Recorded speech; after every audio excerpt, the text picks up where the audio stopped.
All Hit Radio.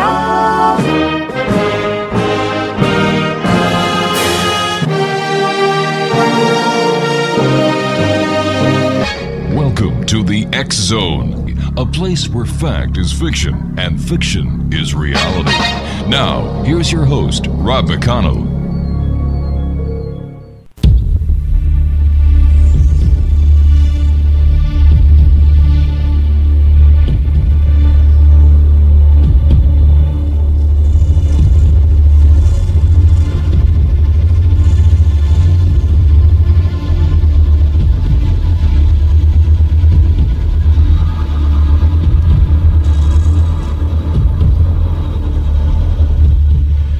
And welcome to the X Zone, everyone. My name is Rob McConnell. We're coming to you from our broadcast center in Hamilton, Ontario, Canada. Worldwide toll-free 800-610-7035. Email xzone at xzoneradiotv.com. On all social media sites, Xzone Radio TV.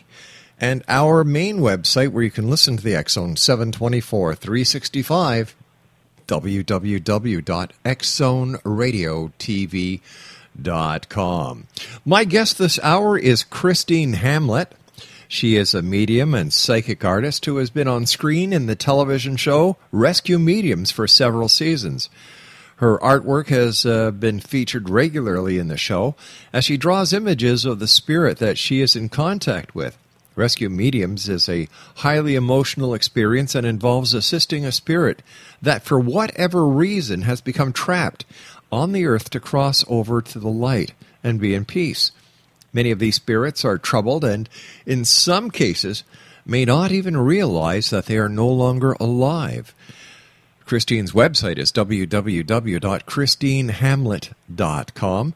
And joining me now from Chester in the United Kingdom is Christine HAMLETT. And Christine, welcome to the X Zone.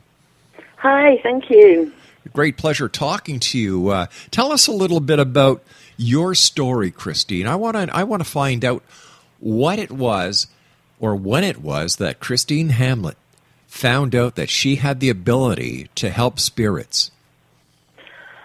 Well, I've been mediumistic all my life, so it since being a child. But it wasn't until I was older, in my 30s, that I realised that it was rescue work that I was going to do. Now, when you say rescue work, how do you do your rescue work as a spirit medium? Well, I know it sounds a little bit corny, but there is a light that we all go into, and it's a case of helping the spirit to deal with why they don't want to go in that light, talking to them about it, telling their story, and then encouraging them to go into the light. All right, their story. So how was it you first discovered that you, Christine HAMLETT, could actually help these spirits? And what was it like the very first time that you did? Well, I was called into a vicarage in a place called Leicestershire to do an investigation because they had things going on there, haunting. And through the investigation, speaking to the spirit, realised that the spirit had not gone into the light and was in a way trapped. And basically just used the knowledge that I have and helped that spirit through, and then realised that was the first rescue job that I ever did. Now, how do these spirits communicate with you? Is it verbally? Do you get the impression?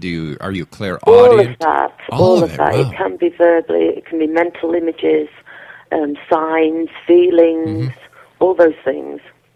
And what do your friends and family think about the work you do? Oh, some of them are okay with it. Some of my family are also this way, and I suppose there's other ones that think maybe a bit nutty. I don't know. So some of them take it, okay, and others not so okay. Right. When you see a spirit, do you see them as they were in a specific part of their life, or do you see them at what they looked like when they passed to the other side? If they were in an accident, do you see them all mangled up? I have seen injuries. Yes, I have. It depends on what they want to say to you, what part they're showing to you. I've seen full manifestations, and I've seen them also in my mind's eye. It all depends on their story, what they want to say. I mean, as in murder victims or cold cases, things like that, it can get a little bit gruesome sometimes what you're seeing mentally. But it's only them showing you what happened. Tell me about the most bizarre spirit rescue that you've done. Oh, good grief! That was in Wales, in England, and that was a man who'd been really, really nasty when he was on the earth plane. Wasn't a very nice person at all. He'd hurt people, and he was refusing to go through. I was working with someone else at the time, and he actually took over her body and spat at me and everything. It was horrible. It was really bad. Now, what does your psychic artwork have to do with the work you do? Well, ever since being a little girl, I've drawn faces. It's never anything else, just faces. And I never realised why I was doing this until I started developing as a medium. And then these faces, I realised I was seeing in the third eye, my middle eye. Right. And so I started to try to tune into that. And when I was working, dealing with the spirit, then I would see them there and sketch them. I've got like a little studio now, I suppose, in my mind that I see them in, and I just sketch whoever comes there. So when it helps because I can show people who I'm seeing or what I'm seeing, because it's not just faces now. I can do scenes, houses, all that kind of thing, what I'm seeing. So are you finding that your artistic ability to work with the rescue of spirits is developing, is expanding? It is, because I've been working on several cold cases, and I've had some success with the psychic artwork there. Right. So I'm using it in all different ways, really. I use it, like I say, to show people who I'm talking to. Use it to bring through sketches of people's loved ones from the spirit world who they recognise. And I use it in helping with missing people, etc. Tell me about the TV show Rescue Mediums. I really, really enjoyed doing that show, and I love Canada. It's like my second home. It was a very, very exciting time, and we used to just go into people's houses where they'd got problems, and every single story was different, every single one. And we used to just, if there was a spirit there that needed rescuing, then we'd do it. How would the people react who were seeking the services of the rescue mediums to the work that you did? Sometimes we'd go into the home and there'd be like, oh, this thing's going on, but people, sometimes maybe one member of the family was a bit sceptical about what it was. And amazingly enough, by the end of the show, they've been less sceptical. Some people have cried, they've just felt the emotion, they've felt relief, they've thanked us because, they've got their home back and it feels good once again. So all different emotions, really. I guess Never had a negative. I'm sorry? Never had a negative sort of, outcome. Well, that is good. Yeah, it was. Because, I suppose, we did expect that maybe that might happen, but it just didn't. It never did. I find it amazing when I speak to people like yourself or mediums and who have dealt with this phenomenon for years, that many times the spirit doesn't know they're dead. Yes, that happens. That happens quite a bit, actually, because it depends on the circumstances of the death. If it's an instant sort of death, it's as much a shock to the spirit, really, as it is to the people who've lost that person. And sometimes they they hang around near to the earth plane because, like you say, they're not realising that they're dead, they're not accepting that. There was a lot of cases where First World War soldiers, you know, where they were sort of sudden deaths there. I've read lots of stories about where they didn't realise they were dead. So how do you, in your work, get or have a spirit realize that they're dead, number one? Number two, that they have to or they should move to the light? How do you get them to transition? It's just talking to them, you know. You have to be gentle. You have to convince them. You have to talk to them. I have a guide in the spirit world. His name's Lonnie, and she helps a lot. They will, because, I mean, people from the spirit will be coming through to try and help them to go through, but they sort of tend to ignore them as well. But we have to just convince them that this is right for them, that people are not responding to them on the earth plane because they don't see them, they don't hear them, and that the people in the light will hear them. They're their loved ones, they'll be there for them. And it's just a case of coaxing and convincing them until they realise. Do they have any concept of time? No, they don't seem to.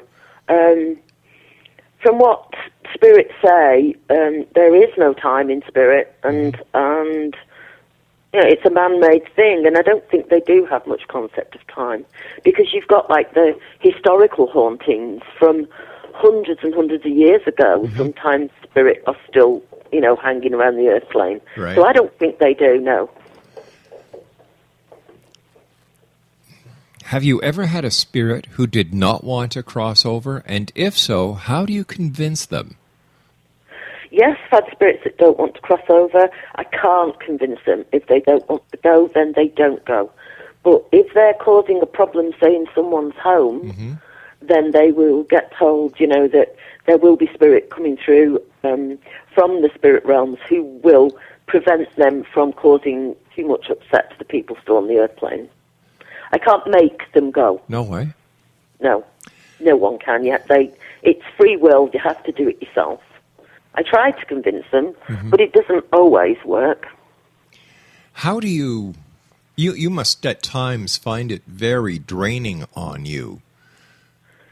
It is. It's absolutely exhausting. Rescue work is the most exhausting thing to do.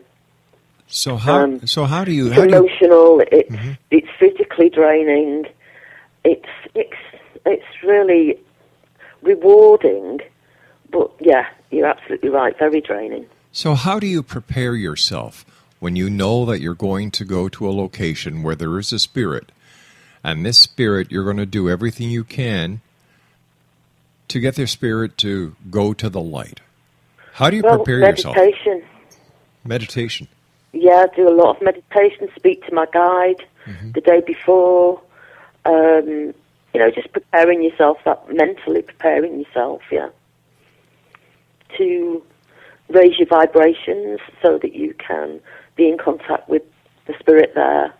And yeah, it's just a case of meditating and listening to what my guide says. Let's say you go into a building where people believe there is a spirit, and you're in there, and you, with your gift, are able to, beyond a shadow of a doubt, realize that, yes, there is a spirit. Now, does this spirit make contact with you? Yes. And how does the contact usually facilitate? How does it happen? Well, I would send my thoughts out to asking basically at first if there was a spirit there that needed my help. Please make yourself known to me. Also, my guide would be there seeing if she could help as well. They make themselves known to me. They would either touch me, they can touch you by just tapping you. They would show me their face in my mind's eye. They'd speak to me, or sometimes I've actually seen them. Really? Full manifestations are not common. I've only ever seen maybe 2, 3 at the most in my life, but they're solid. You know, they look like me and you, except The only one thing I find different is their eyes. The eyes just don't quite look right. The eyes don't look quite right. No, they look not alive, the eyes. That's my interpretation of it. I mean, I don't think it's meant. It's just the way they look. I can tell that is a spirit, not a solid real person. So how do they approach you? Are they indignant? Are they happy that you're able to communicate with them, that you see them, that you're not ignoring them? Yeah, I've had lots and lots of different feelings coming from them. Joy, relief, anger, all these things that are downright not wanting to speak to you at all. All different kinds. It depends on the individual spirit, because we obviously, when we pass over, we take our personality, our memories, and all that side of us with us. All different ways. Have you come across a lot of children that have needed to be helped to the other side? And is it easier for you as a rescue medium to work with a child than it is with if you'll excuse the expression, a grown-up? Have come across children, not very often, but one particular story sticks to mind where it was in the 1920s. There's a little boy who had some severe difficulties. Right. He had Down syndrome. Oh no! And it was at a time where his parents weren't that understanding about it. And he was put in a cupboard. Oh, jeez. It wasn't very nice, but he was hanging around there because of the emotions of it all.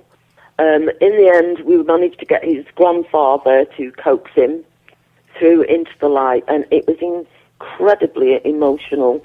Everybody in the house, we were all sobbing, but it was a good feeling in the end, Right. But it's never easy working with children that way because of the emotion, because of the tragedy of it. When a person crosses over, whether it be a child or whether it be an adult, what do you see? Do you see the light? Are there angels? Are there others who are ready to greet the lost soul as if they're finally coming home? Yeah, it's to what I see personally is an extremely bright light.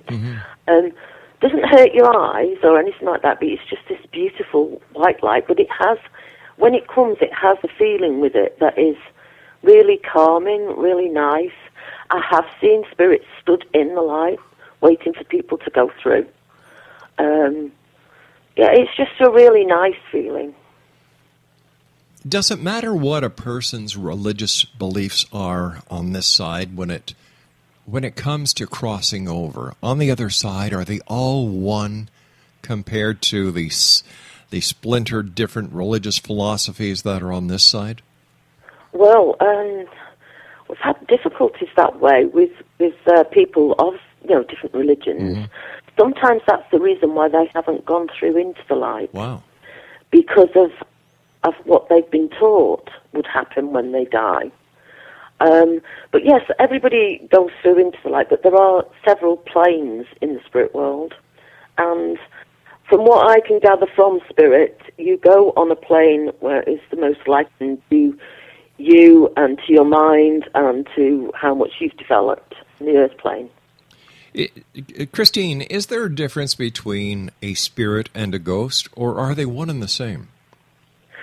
I call them spirit. To me, they're spirit. I don't see it. I don't feel there's a difference. No. There is the historical hauntings that I've told you about. Though I mean, that I think they're like like a videotape playing in the ether. Yes. And sometimes, if there's been a tragic event, it plays over and over. And I think that's what historical hauntings are. What about these hauntings that we read about where I'm just going to use this as an example, where a castle is haunted and there is a reoccurring apparition that is seen, and this apparition's appearance can be timed to the minute. To me, that happens because something happened at that particular time. I see. And like I said a minute ago, it can replay in the air, or it can actually be a spirit coming back at that time.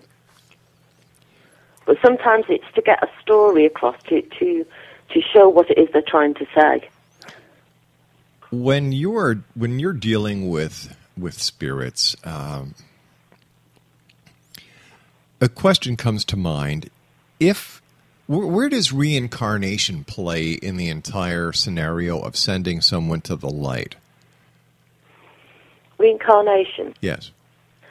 Well, I do believe in reincarnation, actually. But we do, I mean, to me, the spirit world is home.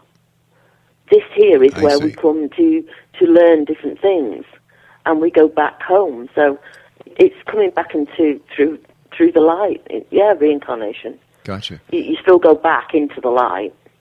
And then it starts all over again. If you wanted to. If you wanted to.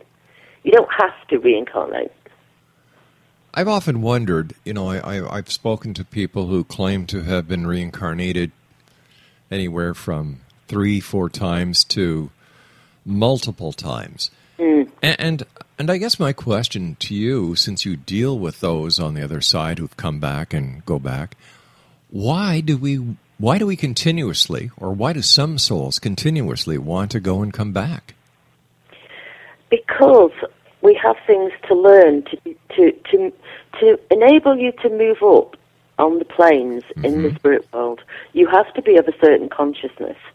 The only way you can be of that consciousness is to learn. And you come back and learn. And some people need to learn more than other people. So this is our classroom. This is school, yeah. But what is the ultimate goal?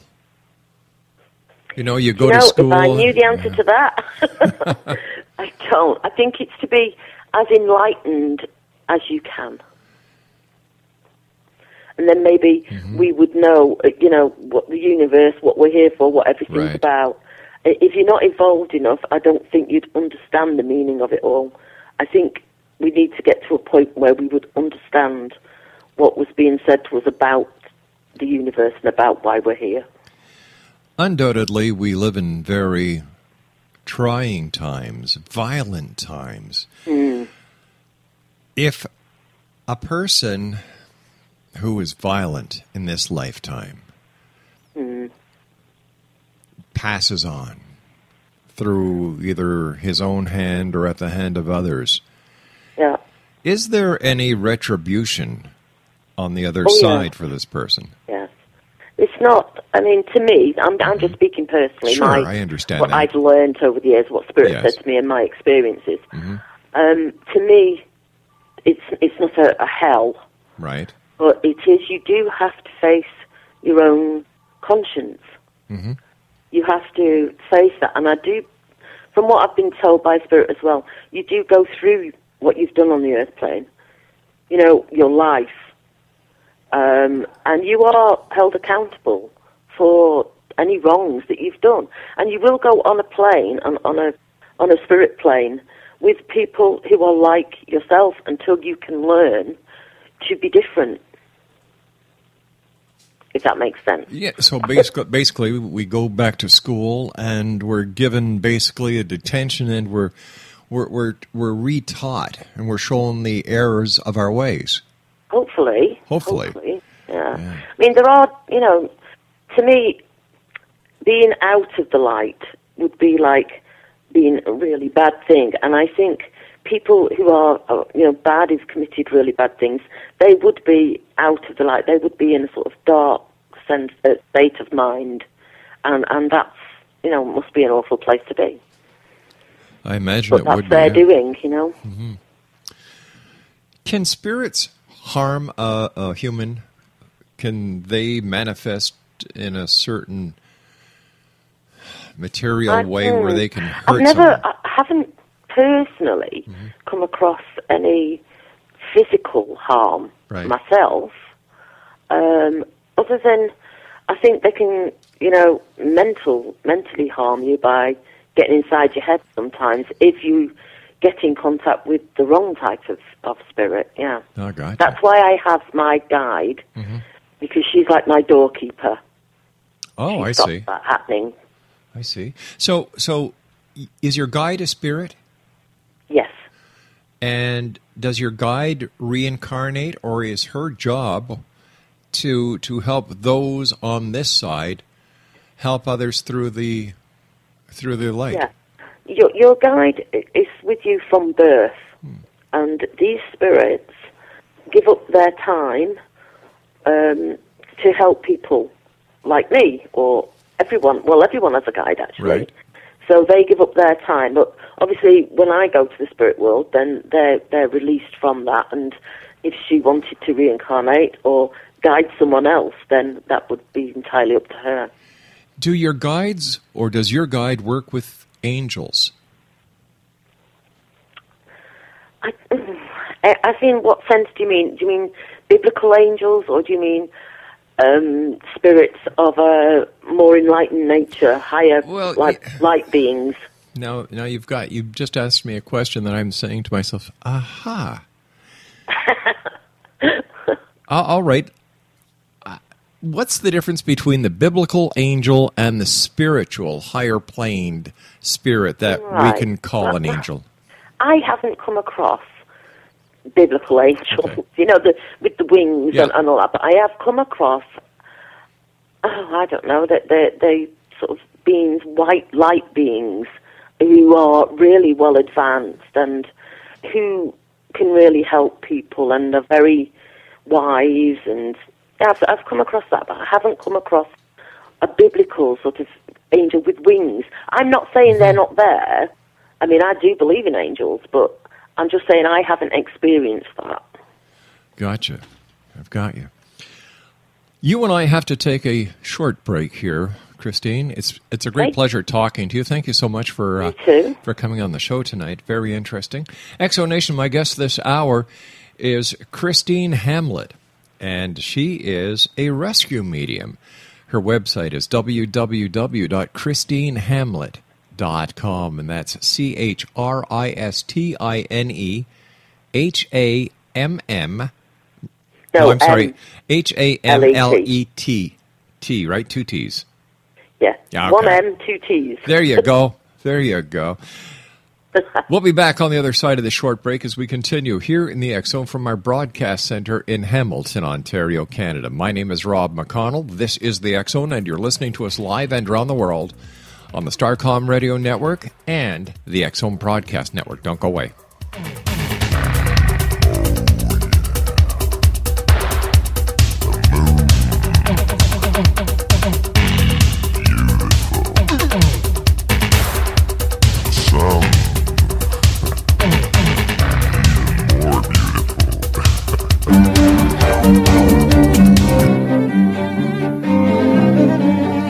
Good real estate websites are not just about showing listings, but offering visitors valuable information about neighborhoods, market statistics, tips, and personal insights. Luckily, you will find that on Roost, but you won't on many other real estate websites in Budapest. That's why we created Roost. Roost is a website with tailored results for the foreign investor, curated by Hungarian-loving expats who found their home abroad and decided to roost in Budapest. Let Roost help you get started on the right foot. Whether you intend to live, work, play, retire, or simply invest abroad, Roost offers all types of properties in Budapest, from affordable studios to luxury homes. From neighborhood insights like where to grab a great coffee or how to buy property, our team of local experts can answer your questions and speak to the direct concerns of a foreign investor. Buying foreign property is an exciting and complex adventure. It can also be very time-consuming and costly if you don't have the best information and resources at hand. Roost provides professional real estate services and assistance to an international clientele of foreign property investors and rental apartment owners in Budapest. For more information on Roost, visit their website at www.roost.co. That's www.rooste.co.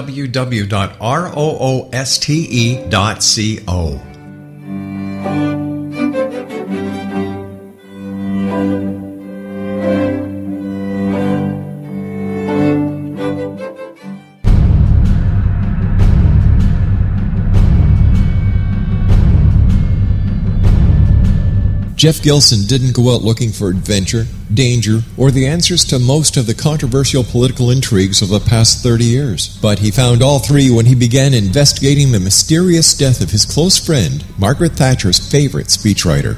Just an ordinary guy living in a small, sleepy suburb 20 miles outside of London, Jeff's questions provoked a powerful response on both sides of the Atlantic. He was shot at, warned off by the CIA, and formed a close bond with one of Israel's most notorious intelligence officers. Relive Jeff's gripping adventure in his fast-paced book, Maggie's Hammer. Peel away the layers of establishment deception and discover, as Jeff did, that his friend was an assassin with British intelligence, that Great Britain has been America's secret hitman for the past 30 years, and that Princess Diana was not the target in that Parisian tunnel. All of this and more when you visit www.maggieshammer.com and find the link to buying this explosive book online.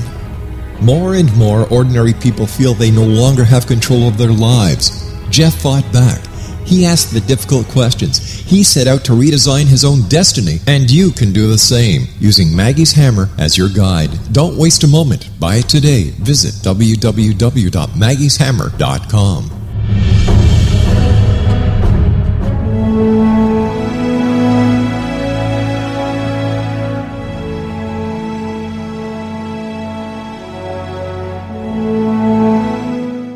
Call him Reef. Reef is your host. Reef is your guide. Are you happy? Happiness is like trying to find water in the desert. Can you find any? Sometimes, sure, but only a few drops. God is an ocean of joy. But God is not cheap. You cannot find God in a chemical. You must attract God's attention. How? Not by living to please your senses. That is false ego. The Matrix is not real. It is a computer-enhanced hallucination. You are spirit soul, not the body. We have forgotten how splendid our home really is, the spiritual sky. For more information, visit rishasongofblue.com. That's www.reshasongofblue.com.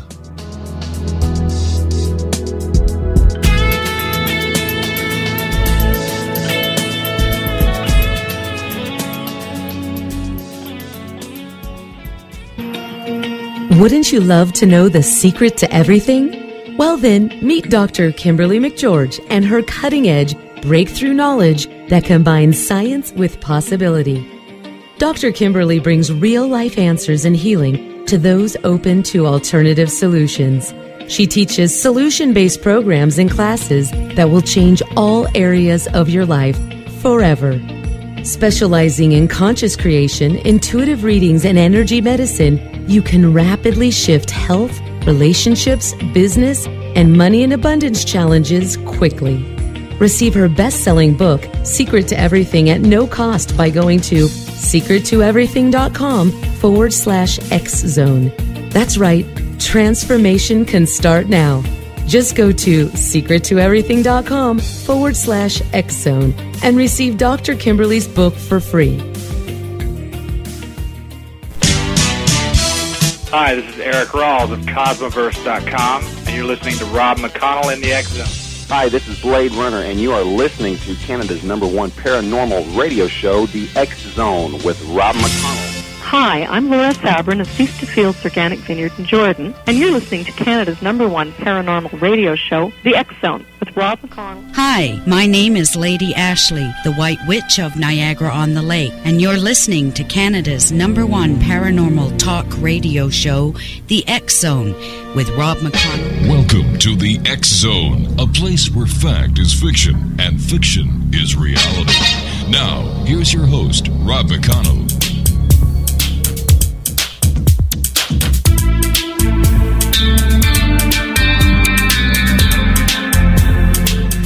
Welcome back, everyone. This is the X-Zone. I am Rob McConnell. We're coming to you from our broadcast center in Hamilton, Ontario, Canada. Christine Hamlett is my special guest. Her website is christinehamlett.com, and she is a rescue medium. And Christine, thanks very much for joining us. And Welcome. When people today, because of all the information that is available on the internet and it seems that there are people who just want to become ghost hunters for the thrill of it. Yeah. What do you think about this? Being a professional, spirit rescue person who wants to help this, I would imagine, very confused spirit understand what is going on and get them to the light, and then you've got these other people who basically try to hunt them down.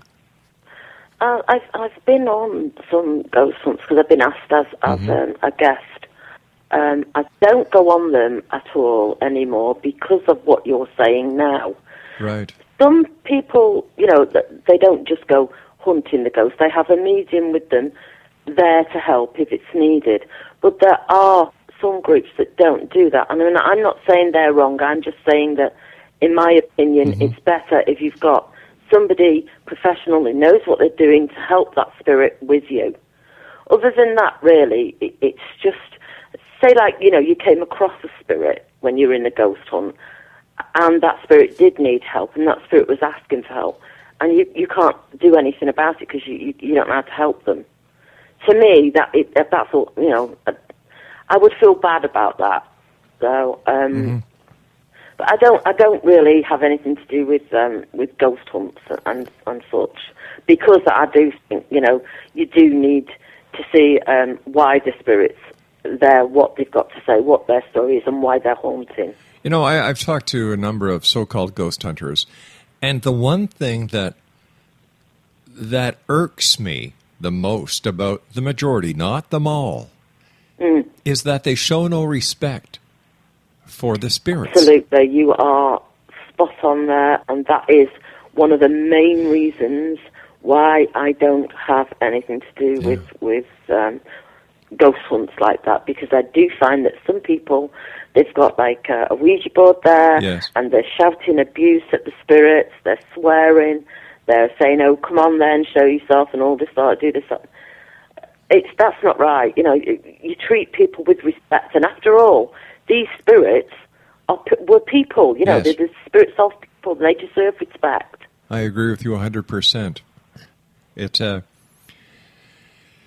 I don't like that. I honestly really don't. Nor do I. And there are so many so-called reality TV shows out there that this yes, I know. This is what they seem, the producers and the viewers want to see, and it just boggles my mind that so many people cannot understand that they're being disrespectful, and it's as if they want to provoke a negative result. It's all about how scared can we get you? How scary can we make this? Because that's what, a lot of people want. They want to see the scary side of it. But the funny part is, or I shouldn't say the funny part, forgive me, the sad part is they never do. All they see is a bunch of very good editing, special effects, green screen effects, and people who are acting. Yeah. I know what you mean. I really, really do. I've seen that myself. But I suppose, that's what people want sometimes, and that's what's going to happen. But what does that tell us about society and how we have respect for one another? Whether those of us who are still alive or on this plane, and about those who go on the other side. Like I've talked to many nurses who work in the wards, the palliative wards.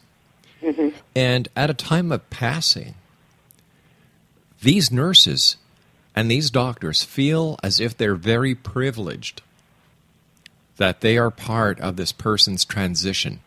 And they tell me stories about how the person who is making the transition smiles and looks around and identifies family members who have passed, who have come to help with the transition.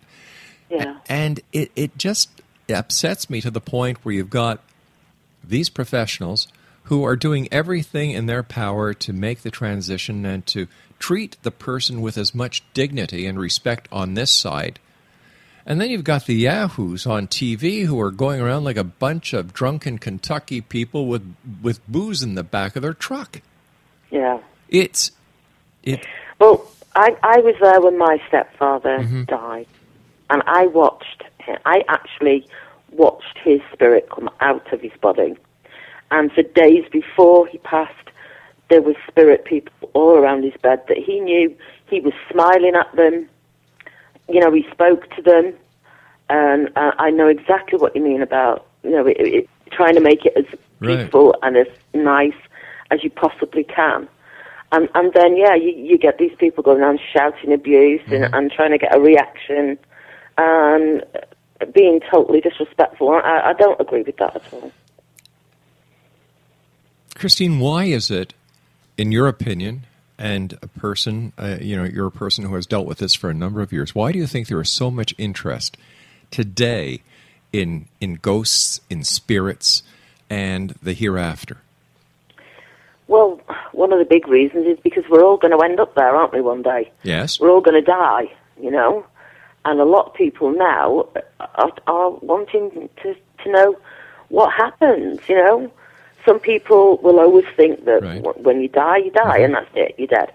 There are other people who feel like me, or know that there is something else. And it just seems that that's the way it is now. People want to know more. They're not just happy being told that, oh, yeah, you're going to go to heaven or the Summerlands or whatever you want to call it.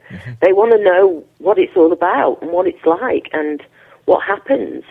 And I don't know why the interest is at the moment, but I'm glad it is, because I think more people are finding out what is going to happen when we pass over. I'm glad that you are out there doing what you're doing, because you are, in my opinion, doing your best to maintain the respect of the spirits that they deserve. And God bless you for that. Thank you. I do try, because the thing is, it's like I said before, you're still dealing with a person. Right. And I'm not going to go up to a person in the street and be disrespectful to them for no reason. Yeah. You know, I would treat them with respect. Like, I'm the same with the spirit. If I come across a spirit that is abusive to me, then I will ask them, you know, not to be that way and get my guide to remove them.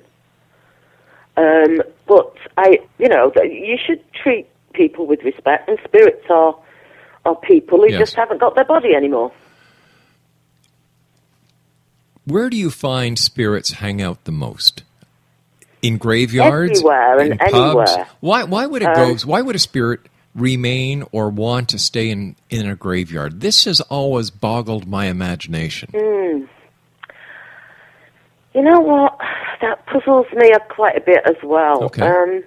Only reason I can think of is that they are sort of still in a state of mind of that they've passed, and that their body is there, and they're still sort of hankering after that side of things, where, you know, they know that their remains are lying there, and they find it difficult to come away from that.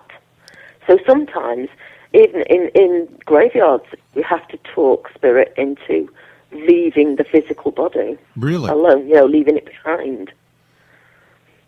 Because, once again, these ghost tours, these haunt walks, whatever they want to call them, ghost walks, they bring people into graveyards, which, in my opinion, that's all the scary element of it, though, isn't it? You know, walking through a graveyard at night, even if you don't see a spirit, is a pretty spooky thing to do. I agree. The effect is there. However, once again, in my way of believing things, that a cemetery is a hallowed ground. Yeah. And that by going there looking for spirits or looking for ghosts, or even going for, you know, especially if you're going there for a cheap thrill, that is disrespectful. Yeah. The thing is, people will always do that, though, won't they? No matter what you say, you know, some people are out there they like the thrill of being scared, and that's what they want to do. And I suppose that's just different folks. Different strokes for different folks. Absolutely. You mentioned Ouija boards a few minutes ago. What do you think about Ouija boards? I haven't got anything against them, if they're used properly. They're not a party game. You can get in touch with negative spirits. And then if you're not qualified to deal with that, you're in trouble. Mm. You know, I've many cases of where young people have messed about with the Ouija board and things are going wrong, that house is haunted, had to go in there, sort the whole thing out. You know, I do advise if you don't know what you're doing and if you're gonna, you know, treat it as a party game, don't do it. So, that's my opinion, anyway. All right. And you know what I like? You said something before. When we were talking about those who have passed, you said, I feel, and then you said, no, I know. I do. I've had my own personal proof. Everyone needs that personal proof. And until you've had that, then you can't say, I know. Right. I can, because I've had personal proof from my father, who was in the spirit world.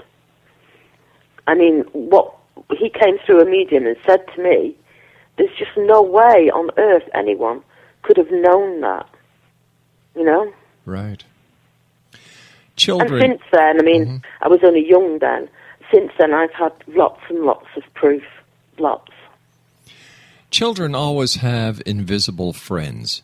I believe, and please tell me if I'm right or I'm wrong, that children have the ability to see, hear, and understand things that we as adults, well, most of us, except for yourself, have forgotten. I totally agree with you. You are so right there. Children, especially preschool children, before they have all, you know, things put in, you know, like learning things in their heads, they are very open to it. They see spirit, they talk to spirit, and they have imaginary friends who are sometimes relatives or guides or even other spirit children. One of our grandchildren was telling us, this is when he was just preschool, as you just said, about his invisible friends. Yeah. And, of course, doing this show for the last 24 years, I and my wife never discouraged.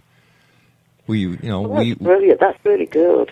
You get so many people to us saying, "Oh, don't be silly, don't be stupid." You know, well, it's not. These children really see them. I think when we look at the big picture, dear, that when a child goes to school, we start them on a course of lying and mistrust and misbelief in the human race, because we teach them about a cow that jumps over a moon, a dish that runs away with a spoon. We teach them about this lady who flies on the back of a goose and goes everywhere. A lady lives in a pumpkin. Another lady with her kids live in a shoe. We teach them about Santa Claus, the Easter Bunny, the Sandman. And the list goes on and on and on. And then what do we do when they're in about grade 3 or 4? We pull the rug from under their feet and say, no, that's all wrong. We lied to you. It's just everything you've just said is everything I feel too. Yeah. And then we wonder. That's right, yeah. And then we wonder. I mean, you can say all that to a child, and that's okay. Sure. You know, you can say that the cow jumped over them and and all that lot, but tell a child that you live on after death and that there's spirits, and oh no, you know, that's not allowed. So tell me, how does one maintain the ability to see and communicate with spirit, or how does one reacquaint themselves with that ability? And through development. The thing is, I think development's open to everyone. I think everyone is capable of communicating with spirit and of having different gifts, such as psychic art, automatic writing. Right. All those different kinds of things. It's a case of finding the right place to develop and developing what is already within you. Gotcha. I mean, I developed within the Spiritualist Church movement, which is, to me, the best way, because you've got mediums that have, qualified for years who can help you, and it's also free. You don't have to pay for it. Because, plus, you're going to be with people who are there to help, like you said, and they believe and... Well, you go into a development circle, you see, yes. where you're with everyone else who's like you, who wants to learn, and then you go into a development circle. So, I mean, it takes sometimes years, but it's worth it in the end because you're fulfilling what you want to do. Do you do psychic readings as well? When I'm asked, yes. All right, so tell me, give me a fast psychic reading. What? No, I have to see your face. I have to see you face to face. Oh, yes. I don't do phone readings. You don't, eh? Do you have a message for me from the other side, or does that have to be done face to face as well? I would have to see you face to face. That's the way I work. Hey, I respect that. You know why I respect it? Because you're honest. You told me. You didn't make something up. You were honest with me. No, I'm not going to do that. No, never. Do you know how many people do that, though? I had this lady on the show a number of years ago, and she said, Rob, I'm getting a message for you from the other side. I said, really? What is it? She said, I'm getting a message from a lady who has blonde hair, blue eyes, and wait a minute, Rob, she's your sister. I said, really? And I said, what is the message? And she gave me this message, right? It was about a 2 or 3 minute little thing. And I said, well, I'd like to thank you very much for that reading, but I don't have a sister. No. That's sister-in-law. No. No, nothing. Nothing. And she hung up the phone very fast. No, I have to be with the person. I have to see the face. Because I connect that way. Every medium's different. We all work differently. That's just my way of working. And that's a way... And I'm not going to turn on and say, I can do that. Because over the phone, no, it doesn't work for me. Now, I understand we lost a member of the medium community, Colin Fry. Yeah. That was... last night I had Jesse Bravo on, a good friend of Colin's. Right. And, I never met Colin. No. I heard a lot about him, but I never met him. No, but a loss, and I'm sure that Colin is on the other side. Absolutely, yeah. And will be a great asset to those who believe. Well, he's gone home to the Summerlands. That's right, He'll be okay now. The time has come for you and I to say so long, Christine, but before we do, what is your message to the X-Zone Nation tonight? My message? Yeah. Keep searching, keep looking, keep finding out, and never, never, never give in. I love it. Let us know how we can find out more about you and how our listeners can contact you for a face-to-face consultation. Well, my website, obviously, www.christinehamlett.com, and all the details are on there, really. It's that simple. Christine, thank you so much for joining us tonight. It's been a great pleasure talking to you. It's been lovely to talk to you. And really interesting and very enjoyable. Well, I hope I have the pleasure of talking to you again in the future. Me too. Take care of yourself. Get some sleep now. You too. Bye-bye. Bye-bye. Bye-bye. X-Zone Nation, my guest this hour has been Christine Hamlett. Her website is www.christinehamlett.com. Now, I'll be back on the other side of this commercial break with the news at 6.5 minutes past the top of the hour as we continue here in the X-Zone.